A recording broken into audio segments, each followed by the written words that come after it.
ইসলামী bank ইসলাম নয় মানে বিরোধী দলীয় নেতার এবং জামাত ইসলামের দুঃখ বুঝবো না মানে স্পিকার। সেই বৈধ এবং প্রকৃত শেয়ার হোল্ডারদের কাছে এই মালিকানা ফেরত দেওয়ার যথাযথ ব্যবস্থা গ্রহণ করা হবে মাননীয় স্পিকার। আবারও আলহামদুলিল্লাহ অন্তত পক্ষে মাননীয় বিরোধী দল জামাত ইসলাম ইসলামী ব্যাংকের মালিকানা দাবি করেন নাই।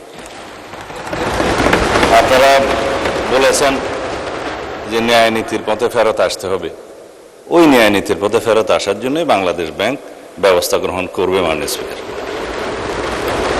আমরা মানে বিরোধী দলীয় নেতার এবং জামাত ইসলামের দুঃখ বুঝবো না মাননীয় স্পিকার। ওই আছে না, চিরসুখী জন ভ্রমে কি কখন বুঝিতে কি পারে, কি যাতনা বিষে বুঝিবে সে কিসে, কবু আসি বিষে ধ্বংসে নিজারে। এটা 19বিংশ শতাব্দীর একটা বাঙালি কবি কৃষ্ণচন্দ্র মজুমদারের কবিতা। তার আরো কয়েকটা লাইন আছে, যতদিন ভবে না হবে না হবে তোমার অবস্থা আমার সম, ঈষৎ হাসিবে শোনে না শুনিবে বুঝে না বুঝিবে যাতনা মম। আমাদের এখানে কবি বেশি আছে মানুষ। তো এখন বটম আপ করি। মাননীয় বিরোধী দলীয় উপনেতা বলেছেন যে শেয়ারগুলো ডাকাতি করে কিনে নেওয়া হয়েছে।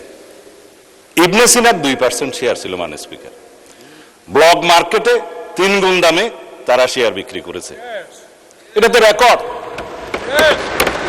পাবলিকলি লিস্টেড কোম্পানির শেয়ার ব্লক মার্কেটে 3 গুণ দামে বিক্রি করা হয়েছে। এছাড়া বর্তমান শেয়ার হোল্ডিং স্ট্যাটাস অনুসারে এখানে মাননীয় অর্থমন্ত্রী এখানে আছে 81%, 92% বোধহয় একটা গ্রুপের, তারা যেভাবে বললেন আমি জানি না খতিয়ান, এটা স্ট্যাটিস্টিক্স বলছে। দয়া করে আপনারা না বললে খুশি হবো, আপনাদের বলার সময় আমরা বলি নাই।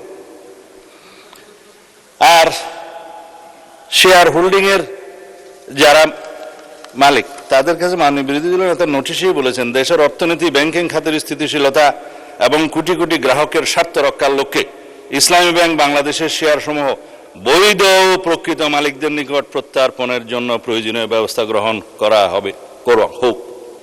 সেই বৈধ এবং প্রকৃত শেয়ার হোল্ডারদের কাছে এই মালিকানা ফেরত দেওয়ার যথাযথ ব্যবস্থা গ্রহণ করা হবে মাননীয় স্পিকার।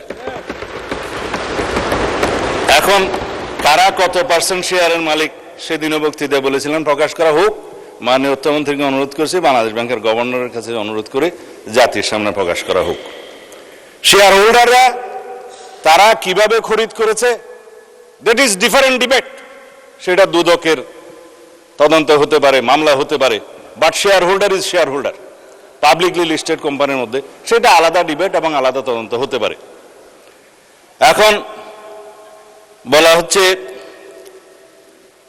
আপনারা ব্যাংকের মালিক না, জামাত ইসলাম ব্যাংকের মালিক না, আবার বলছে ইসলামের উপর হাত দিবেন না। কদিন আগে জামাত ইসলামের এক বন্ধু, আমি নাম নিলে আবার এখানে 74-এ দাঁড়াতে পারেন, সেজন্য 2 জন এমপি ছিলেন, আরেকজন পরাজিত এমপি ছিলেন, আরেকজন নেতা ছিলেন, বক্তৃতা দিচ্ছে ইসলামের উপর হাত দিবেন না।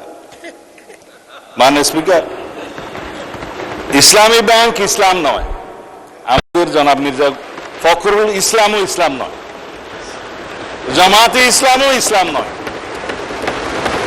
সুতরাং সবকিছুতে ইসলামের উপরে হাত দিবেন না দোহাই দেওয়া কিন্তু ঠিক নয়।